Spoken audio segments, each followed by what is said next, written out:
믿으면 편해질 줄 알았습니다. 교회에 나가기 시작하고 기도하고 성경을 읽으면 삶이 좀 더 평안해질 거라고 생각했습니다. 하지만 신앙생활을 시작한 후 오히려 인생이 더 힘들어졌습니다. 믿기 전에는 몰랐던 죄책감이 생겼고 믿기 전에는 느끼지 못했던 무게가 어깨를 짓눌렀습니다. 믿기 전에는 그냥 살면 됐는데 믿고 나니 어떻게 살아야 할지 고민이 깊어졌습니다. 도대체 왜 그런 걸까요? 왜 믿고 나서 인생이 더 어려워진 걸까요? 오늘은 이 질문에 대해 깊이 생각해 보려고 합니다. 많은 사람들이 교회 문을 두드릴 때 마음속에 품고 있는 기대가 있습니다. 삶이 좀 더 나아질 거라는 기대입니다. 문제가 해결될 거라는 기대입니다. 고통이 사라질 거라는 기대입니다. 그런 기대를 품는 것이 잘못된 것은 아닙니다. 실제로 성경에는 하나님께서 우리를 축복하시고 우리의 필요를 채워주시고 우리를 돌보신다는 약속들이 가득합니다. 하지만 문제는 우리가 그 약속을 어떻게 이해하느냐에 있습니다. 우리는 종종 믿음을 일종의 보험처럼 생각합니다. 믿으면 재앙을 피할 수 있고, 믿으면 고통을 면할 수 있고, 믿으면 모든 일이 잘 풀릴 거라고 생각합니다. 그래서 교회에서 간증을 들을 때도 우리는 극적인 변화의 이야기를 좋아합니다. 사업이 망했다가 기도 후 회복됐다는 이야기, 불치병에 걸렸다가 기적적으로 나았다는 이야기, 가정이 파탄 직전이었다가 화목해졌다는 이야기, 그런 간증들이 우리에게 믿음을 주고 격려가 되는 것은 사실입니다. 하지만 동시에 우리에게 잘못된 기대를 심어주기도 합니다. 믿으면 모든 것이 해결될 거라는 기대 말입니다. 그 기대를 품고 신앙생활을 시작한 사람은 곧 현실과 마주하게 됩니다. 여전히 어려운 현실 말입니다. 믿었는데도 달라지지 않는 상황들 말입니다. 기도했는데도 응답되지 않는 간구들 말입니다. 그리고 그때 우리는 혼란스러워집니다. 내가 뭔가 잘못한 건가? 내 믿음이 부족한 건가? 하나님께서 나를 외면하시는 건가? 이런 질문들이 마음속을 떠나지 않습니다. 더 혼란스러운 것은 교회 안에서 듣는 메시지들입니다. 어떤 곳에서는 고난은 믿음이 약해서 오는 것이라고 말합니다. 더 열심히 믿고, 더 많이 헌금하고, 더 뜨겁게 기도하면 축복이 올 거라고 말합니다. 또 어떤 곳에서는 고난은 죄 때문이라고 말합니다. 삶을 돌아보고 회개하면 문제가 해결될 거라고 말합니다. 물론 이런 말씀들이 전혀 틀린 것은 아닙니다. 때로는 우리의 믿음이 약해서 우리의 죄 때문에 고난을 겪기도 합니다. 하지만 모든 고난이 그런 이유 때문은 아닙니다. 성경을 자세히 읽어보면 알 수 있습니다. 믿음의 사람들도 고난을 겪었다는 것을 말입니다. 아니, 오히려 믿음의 사람들이 더 큰 고난을 겪었다는 것을 말입니다. 아브라함을 생각해 보십시오. 하나님께서 그를 부르셨을 때 그는 고향을 떠나야 했습니다. 친척과 아버지의 집을 떠나 낯선 땅으로 가야 했습니다. 그것도 어디로 가는지도 모르고 떠나야 했습니다. 그가 믿음으로 순종했을 때 그의 삶이 편해졌을까요? 아닙니다. 오히려 더 어려워졌습니다. 외국인으로 떠돌아다녀야 했고, 때로는 기근을 만나 생존의 위협을 느껴야 했고, 아들을 얻기까지 수십 년을 기다려야 했습니다. 요셉은 어떻습니까? 그는 하나님께서 주신 꿈을 믿었습니다. 언젠가 자신이 형들 위에 서게 될 거라는 꿈을 믿었습니다. 하지만 그 꿈을 믿은 대가로 그가 겪어야 했던 것은 무엇이었습니까? 형들에게 미움을 받고, 구덩이에 던져지고, 노예로 팔려가고, 억울한 누명을 쓰고 감옥에 갇혀야 했습니다. 꿈을 꾸고 나서 그 꿈이 이루어지기까지 그에게는 십수년의 고난의 시간이 있었습니다. 모세는 또 어떻습니까? 하나님께서 그를 부르셨을 때 그는 이미 80세의 노인이었습니다. 평안한 노년을 보낼 수 있었던 그가 하나님의 부르심에 순종했을 때 그에게 주어진 것은 무엇이었습니까? 완고한 바로와의 싸움, 불평하는 백성들의 원망, 광야에서의 40년, 그리고 결국 약속의 땅에 들어가지 못하는 아픔이었습니다. 그가 믿음으로 순종했을 때 그의 삶이 편해졌습니까? 아닙니다. 오히려 더 힘들어졌습니다. 다윗을 생각해 보십시오. 하나님께서 그를 왕으로 택하셨을 때 그는 어린 소년이었습니다. 선지자 사무엘이 그의 머리에 기름을 부었을 때 그는 곧 왕이 될 줄 알았을지도 모릅니다. 하지만 기름 부음을 받은 후 실제로 왕이 되기까지 그가 겪어야 했던 것은 무엇이었습니까? 사울 왕의 질투와 미움, 끊임없는 도망자의 삶, 광야에서의 유랑, 가까운 사람들의 배신이었습니다. 하나님께서 택하신 왕이 왜 그런 고난을 겪어야 했습니까? 예레미야는 어떻습니까? 하나님께서 그를 선지자로 부르셨을 때 그는 아직 어린 나이였습니다. 하나님께서 그에게 주신 사명은 유다, 백성에게 회개를 외치는 것이었습니다. 하지만 그 사명에 순종했을 때 그가 받은 것은 무엇이었습니까? 백성들의 조롱과 멸시, 동족들의 미움과 박해, 구덩이에 던져지는 고통, 평생 독신으로 살아야 하는 외로움이었습니다. 그가 하나님의 말씀을 전한 대가로 받은 것은 영광이 아니라 고난이었습니다. 신약으로 넘어가도 마찬가지입니다. 예수님의 제자들을 생각해 보십시오. 그들은 예수님을 따르기로 결단했을 때 무엇을 기대했을까요? 아마도 영광스러운 메시아 왕국을 기대했을 것입니다. 예수님께서 왕이 되시면 자신들도 높은 자리에 앉게 될 거라고 기대했을 것입니다. 하지만 실제로 그들에게 주어진 것은 무엇이었습니까? 스승의 십자가 처형을 목격하는 충격, 박해와 고난, 순교의 길이었습니다. 야고보는 검으로 죽임을 당했고 베드로는 십자가에 거꾸로 매달려 죽었으며 바울은 목이 잘렸습니다. 특히 바울의 삶을 자세히 보면 더욱 놀랍습니다. 그는 예수님을 만나기 전에는 존경받는 바리새인이었습니다. 율법에 대한 지식이 뛰어났고 사회적 지위도 있었으며 미래가 보장된 사람이었습니다. 하지만 다메섹 도상에서 예수님을 만나고 난 후 그의 삶은 완전히 바뀌었습니다. 그가 얻은 것은 무엇이었습니까? 유대인들에게는 배교자로 낙인 찍혔고 옛 동료들에게는 배신자로 여겨졌으며 끊임없는 여행과 선교의 고단함, 매맞음과 감옥살이, 굶주림과 추위, 그리고 마침내 로마에서의 순교였습니다.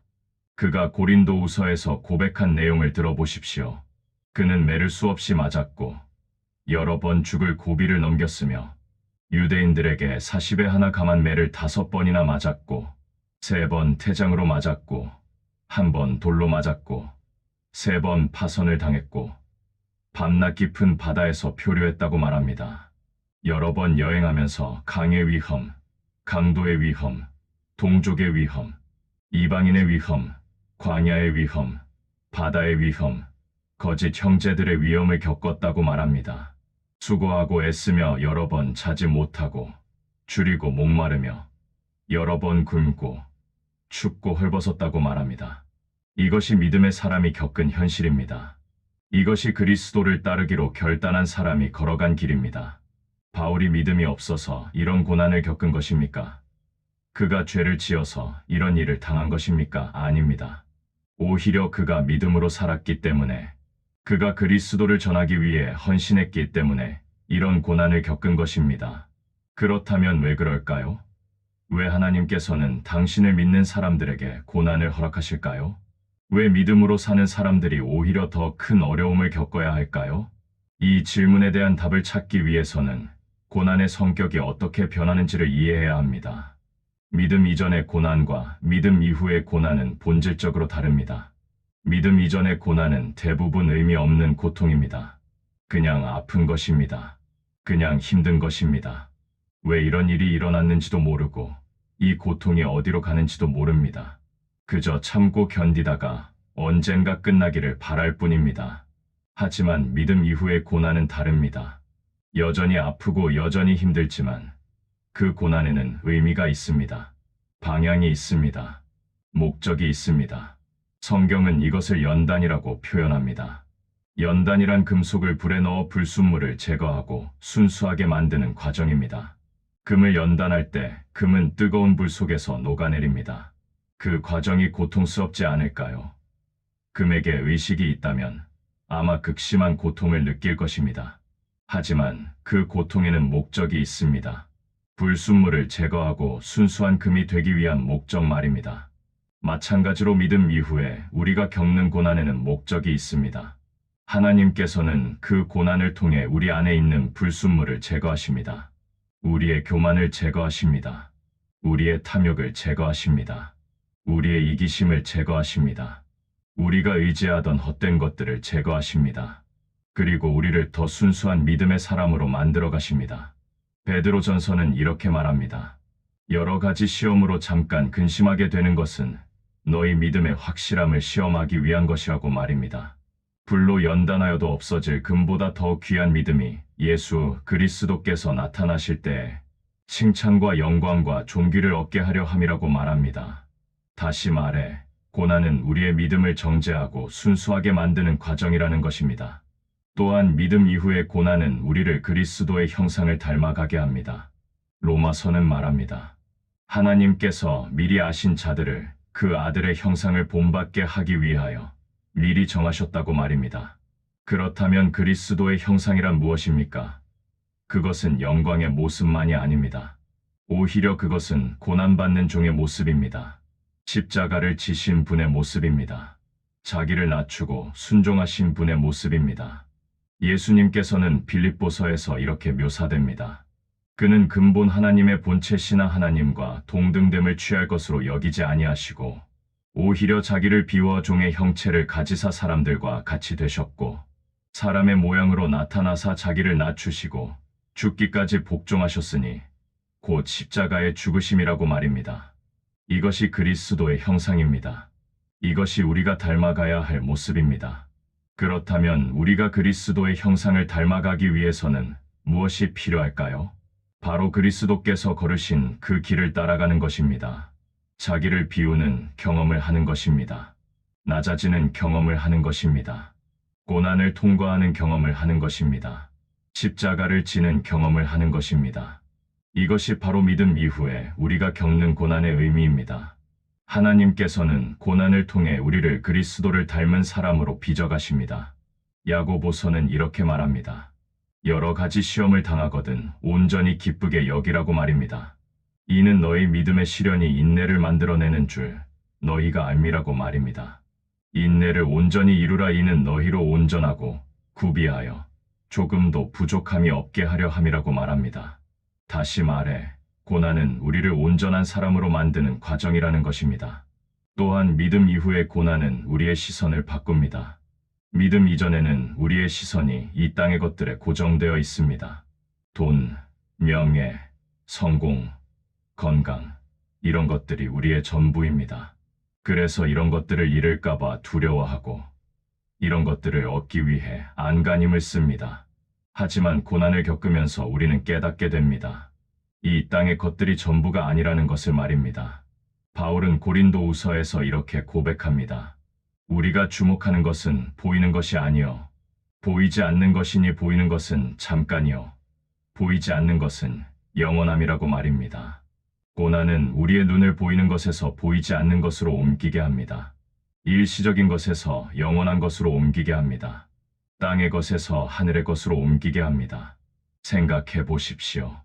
모든 것이 순조롭고 편안할 때 우리는 하나님을 얼마나 간절히 찾습니까? 아마 그렇게 간절하지 않을 것입니다.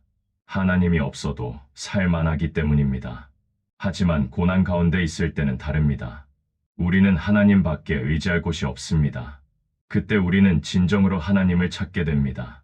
진정으로 하나님께 매달리게 됩니다. 그리고 그 과정에서 우리는 하나님을 더 깊이 알게 됩니다. 시편 기자는 이렇게 고백합니다. 고난당하기 전에는 내가 그릇 행하였더니 이제는 주의 말씀을 지키나이다. 고난당한 것이 내게 유익이라 이로 말미암아 내가 주의 율례들을 배우게 되었나이다라고 말입니다. 고난을 통해 하나님의 말씀을 배웠다는 고백입니다. 고난을 통해 하나님을 알게 되었다는 고백입니다. 또한 믿음 이후의 고난은 우리에게 진정한 동역자를 주십니다. 고난을 겪을 때 우리 곁에 누가 남아있는지를 보게 됩니다. 좋을 때만 함께했던 사람들은 떠나가고 진정으로 우리를 사랑하는 사람들만 남습니다. 그리고 무엇보다 우리는 하나님께서 우리와 함께 계신다는 것을 경험하게 됩니다.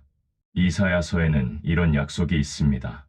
내가 물 가운데로 지날 때에 내가 너와 함께 할 것이라. 강을 건널 때에 물이 너를 침몰시키지 못할 것이며 내가 불 가운데로 지날 때에 타지도 아니할 것이요 불꽃이 너를 사르지도 못하리니 대저 나는 여호와 내 하나님이요 이스라엘의 거룩한 이요 내 구원자임이라는 약속 말입니다. 이 약속은 고난이 없을 거라는 약속이 아닙니다. 오히려 고난 가운데서도 하나님께서 함께 하신다는 약속입니다. 그래서 믿음 이후의 고난은 외롭지 않습니다. 여전히 아프고 여전히 힘들지만 혼자가 아닙니다. 하나님께서 함께 계십니다. 그분께서 우리의 아픔을 아십니다. 그분께서 우리의 눈물을 보십니다. 그분께서 우리를 붙들어 주십니다. 이것이 믿음이 주는 위로입니다. 고난을 제거하는 것이 아니라 고난 가운데서 동행하시는 하나님을 경험하게 하는 것입니다. 히브리서 기자는 이렇게 말합니다. 우리에게 있는 대제사장은 우리의 연약함을 동정하지 못하실 이가 아니요 모든 일에 우리와 똑같이 시험을 받으신 이로되 죄는 없으시니라고 말입니다. 예수님께서도 우리와 같은 고난을 겪으셨습니다. 그분도 배고프셨고 목마르셨고 피곤하셨고 고통받으셨습니다. 그래서 그분은 우리의 고통을 이해하십니다. 그분은 우리의 아픔에 공감하십니다. 그렇다면 믿음이 고통을 없애지 않는 이유는 무엇입니까? 그것은 고통을 없애는 것이 하나님의 목적이 아니기 때문입니다. 하나님의 목적은 우리를 편하게 하시는 것이 아니라 우리를 거룩하게 하시는 것입니다.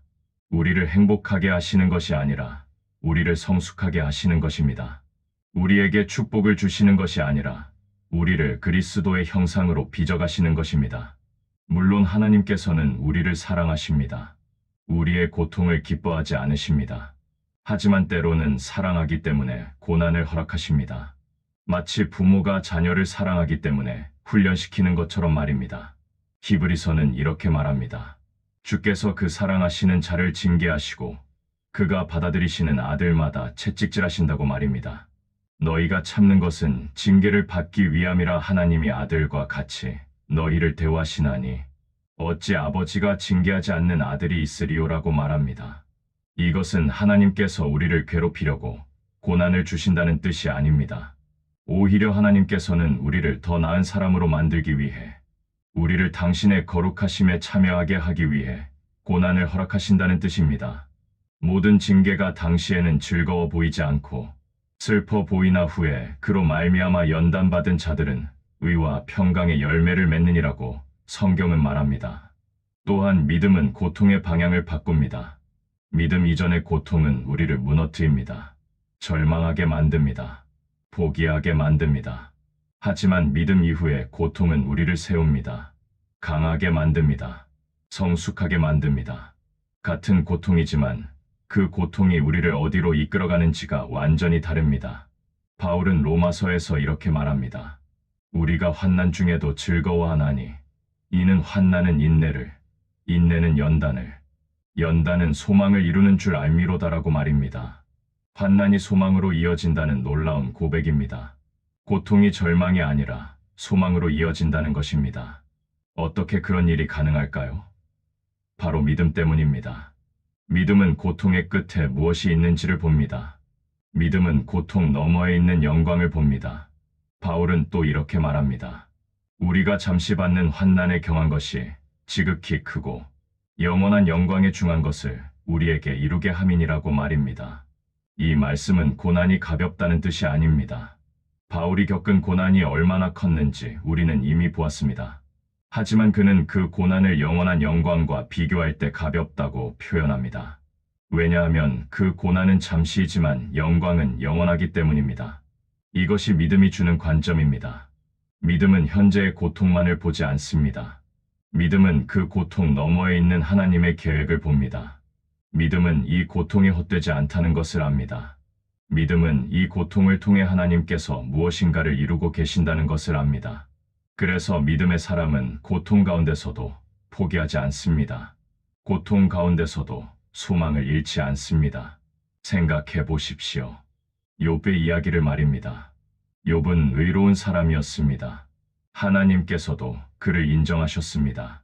하지만 그에게 엄청난 고난이 닥쳤습니다. 하루아침에 모든 재산을 잃었고 자녀들을 잃었고 건강까지 잃었습니다.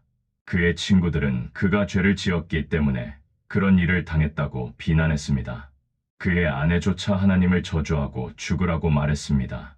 욥은 극심한 고통 가운데서 하나님께 질문했습니다. 왜 이런 일이 일어났는지 물었습니다. 하지만 욥은 끝까지 하나님을 저버리지 않았습니다.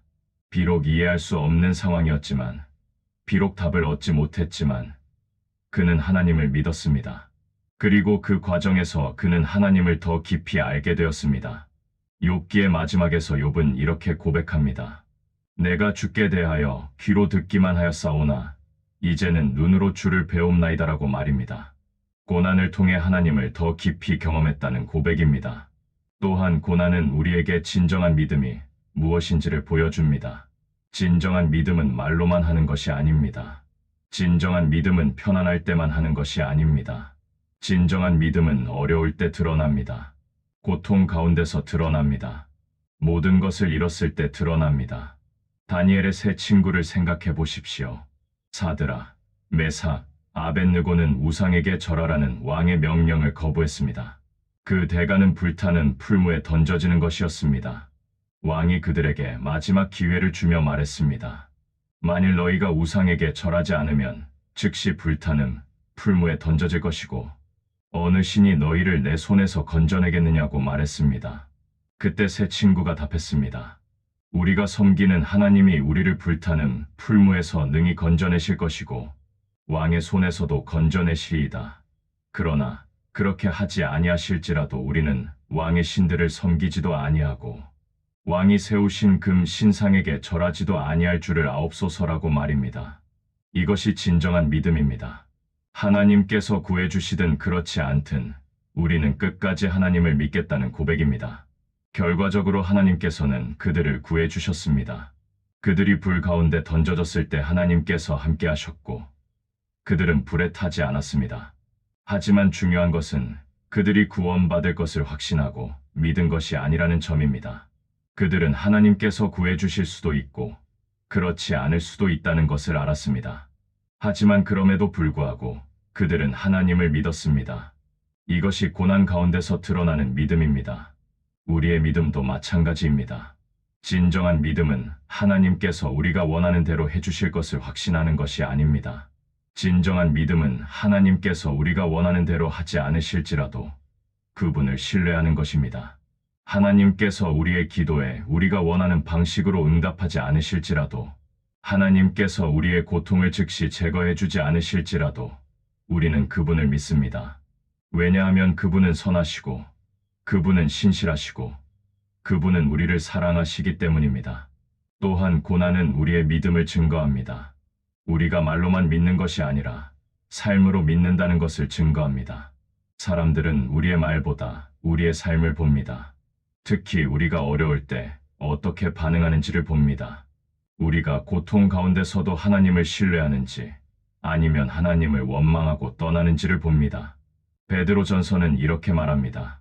너희 속에 있는 소망에 관한 이유를 묻는 자에게는 대답할 것을 항상 준비하되 온유와 두려움으로 하라고 말입니다. 사람들은 우리에게 물을 것입니다. 왜 이런 어려움 가운데서도 포기하지 않느냐고, 왜 이런 고통 가운데서도 소망을 잃지 않느냐고 말입니다. 그때 우리는 우리 안에 있는 소망을 증거할 수 있습니다. 그것은 바로 하나님께서 우리와 함께 하신다는 소망입니다.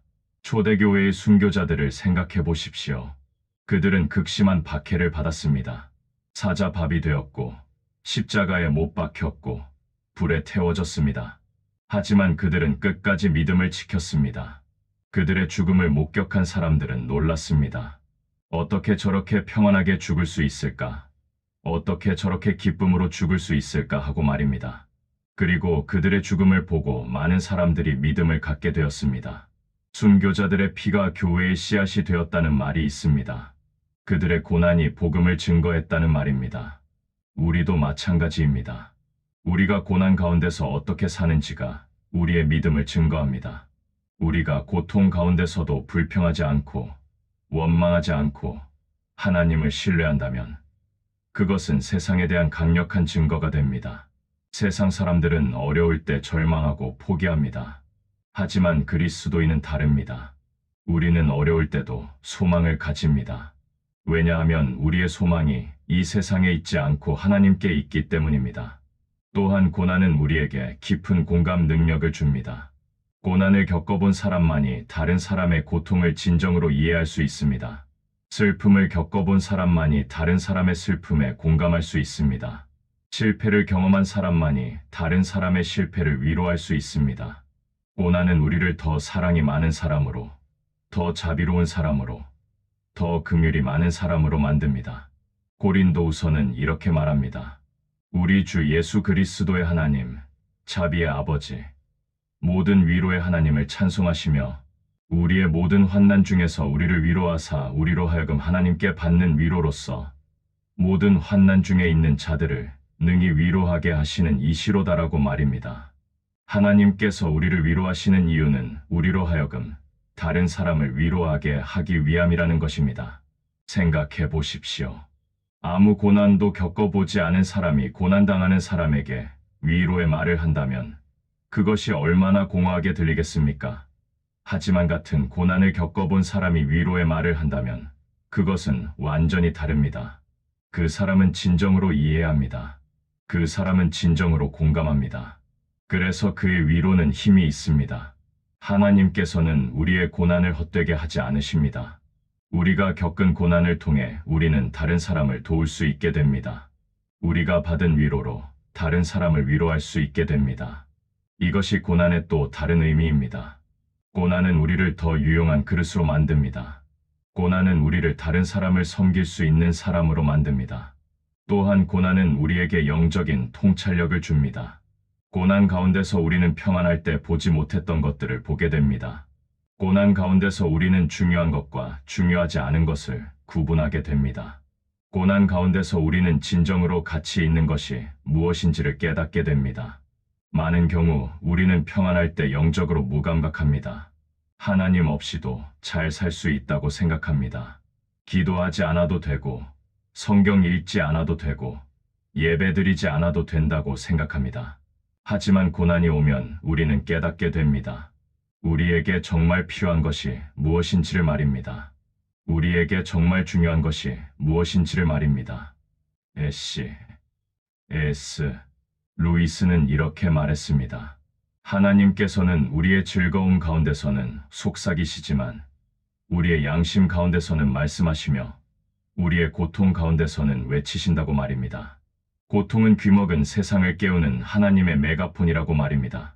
우리는 평안할 때 하나님의 음성을 잘 듣지 못합니다.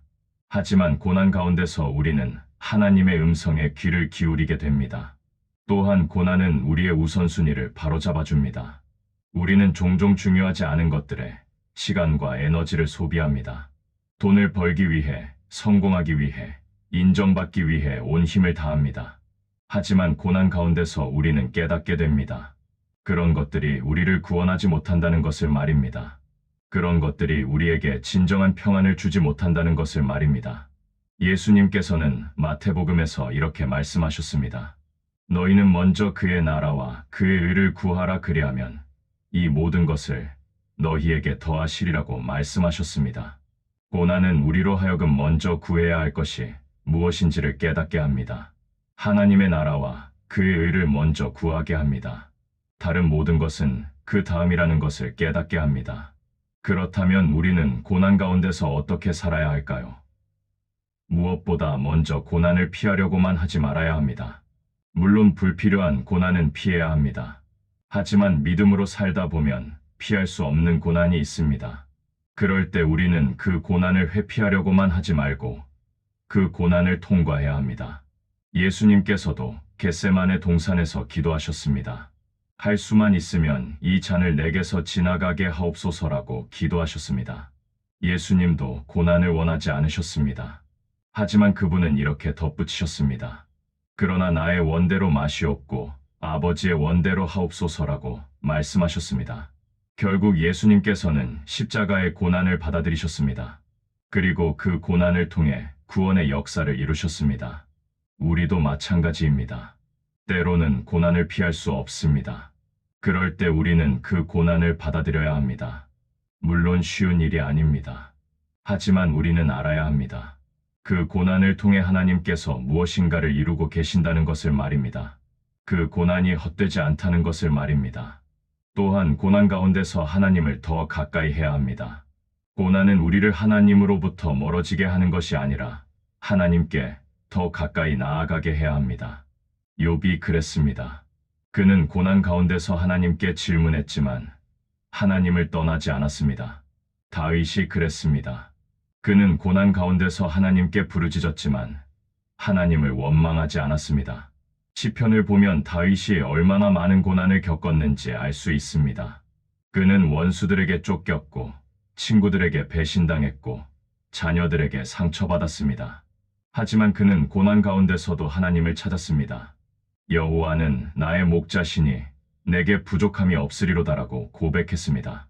내가 사망의 음침한 골짜기로 다닐지라도 해를 두려워하지 않을 것은 주께서 나와 함께 하심이라고 고백했습니다.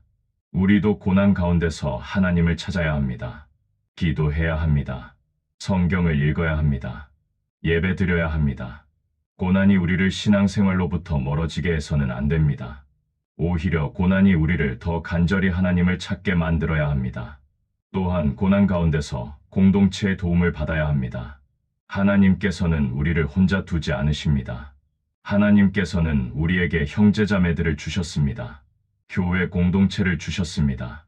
우리가 고난 가운데 있을 때 다른 사람들이 우리를 도와줄 수 있습니다. 우리를 위로해 줄 수 있습니다. 우리를 위해 기도해 줄 수 있습니다. 갈라디아서는 이렇게 말합니다. 너희가 짐을 서로 지라 그리하여 그리스도의 법을 성취하라고 말입니다. 우리는 서로의 짐을 져주어야 합니다. 누군가 고난 가운데 있을 때 우리는 그를 외면해서는 안 됩니다. 우리는 그와 함께 울어주어야 합니다. 그를 위해 기도해 주어야 합니다. 그를 실제적으로 도와주어야 합니다. 동시에 우리가 고난 가운데 있을 때 다른 사람의 도움을 받는 것을 부끄러워해서는 안 됩니다. 때로 우리는 혼자 견디려고 합니다. 다른 사람에게 짐이 되고 싶지 않아서 말입니다. 하지만 하나님께서는 우리가 서로 돕도록 교회 공동체를 만드셨습니다.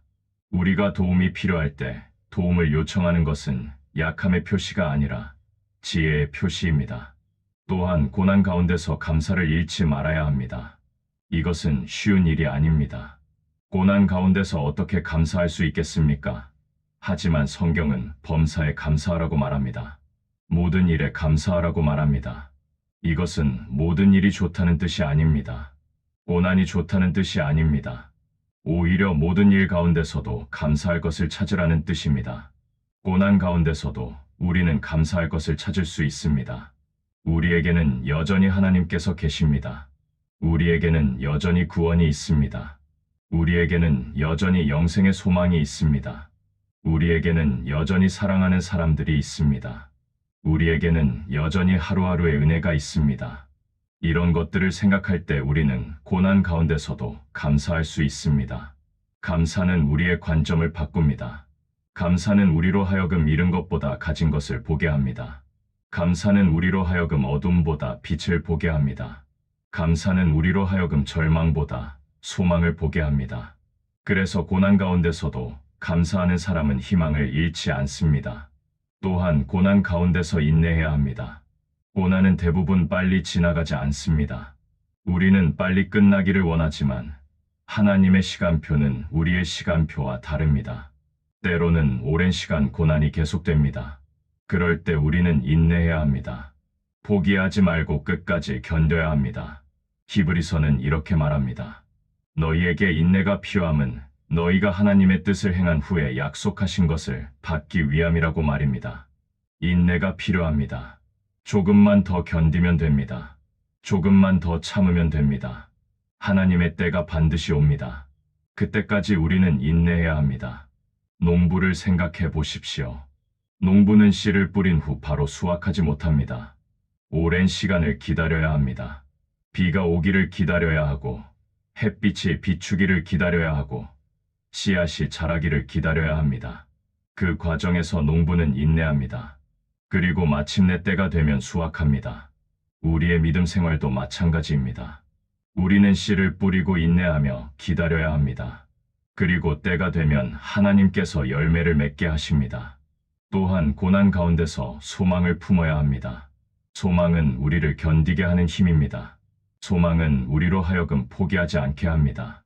소망은 우리로 하여금 앞으로 나아가게 합니다. 그렇다면 우리의 소망은 무엇입니까? 그것은 하나님께서 신실하시다는 것입니다. 하나님께서 우리를 버리지 않으신다는 것입니다. 하나님께서 끝까지 우리와 함께 하신다는 것입니다. 또한 우리의 소망은 이 고난이 영원하지 않다는 것입니다. 이 고난은 잠시입니다. 언젠가는 끝이 납니다. 그리고 그 끝에는 영광이 기다리고 있습니다. 바울은 말합니다. 우리가 잠시 받는 환난에 경한 것이 지극히 크고 영원한 영광에 중한 것을 우리에게 이루게 함이니라고 말입니다. 요한계시록은 천국의 모습을 이렇게 묘사합니다. 하나님이 그들의 눈에서 모든 눈물을 닦아 주시니 다시는 사망이 없고 애통하는 것이나 곡하는 것이나 아픈 것이 다시 있지 아니하리니 처음 것들이 다 지나갔음이라고 말입니다. 이것이 우리의 소망입니다. 언젠가 하나님께서 모든 눈물을 닦아 주실 것입니다. 언젠가 모든 고통이 끝날 것입니다. 이 소망이 우리로 하여금 지금의 고난을 견디게 합니다. 생각해 보십시오. 해산의 고통을 겪는 여인을 말입니다. 그 고통은 극심합니다. 하지만 그 여인은 그 고통을 견딥니다. 왜냐하면 그 고통 끝에 아기가 태어날 것을 알기 때문입니다. 그 기쁨을 생각하면 지금의 고통을 견딜 수 있습니다. 마찬가지로 우리도 지금의 고난을 견딜 수 있습니다. 왜냐하면 이 고난 끝에 영광이 기다리고 있음을 알기 때문입니다. 마지막으로 고난 가운데서 우리는 다른 사람을 섬겨야 합니다. 이것이 이상하게 들릴 수 있습니다. 내가 고난 가운데 있는데 어떻게 다른 사람을 섬길 수 있겠습니까? 하지만 이것이 바로 믿음의 역설입니다. 우리가 다른 사람을 섬길 때 오히려 우리가 치유됩니다. 우리가 다른 사람을 도울 때 오히려 우리가 힘을 얻습니다. 욥을 다시 생각해 보십시오. 욥이 모든 것을 잃었을 때 그의 친구들이 찾아왔습니다. 그들은 욥을 위로하러 왔지만 오히려 욥을 정죄했습니다. 하지만 욥기의 마지막을 보면 놀라운 일이 일어납니다. 하나님께서 욥에게 말씀하십니다. 내 친구들을 위하여 기도하라고 말씀하십니다. 그리고 욥이 그의 친구들을 위하여 기도할 때 여호와께서 욥의 곤경을 돌이키시고 욥에게 그 전 소유보다 갑절이나 주셨다고 성경은 말합니다. 욥이 자기를 위해서만 기도했다면 어땠을까요? 아마 변화가 없었을 것입니다. 하지만 욥이 자신을 정죄한 친구들을 위해 기도했을 때 하나님께서 욥을 회복시키셨습니다. 이것이 바로 섬김의 능력입니다. 우리가 자기 자신만을 생각할 때 우리는 더 비참해집니다. 하지만 우리가 다른 사람을 생각하고 섬길 때 우리는 치유됩니다. 예수님께서도 이렇게 말씀하셨습니다. 누구든지 자기 목숨을 구원하고자 하면 잃을 것이요.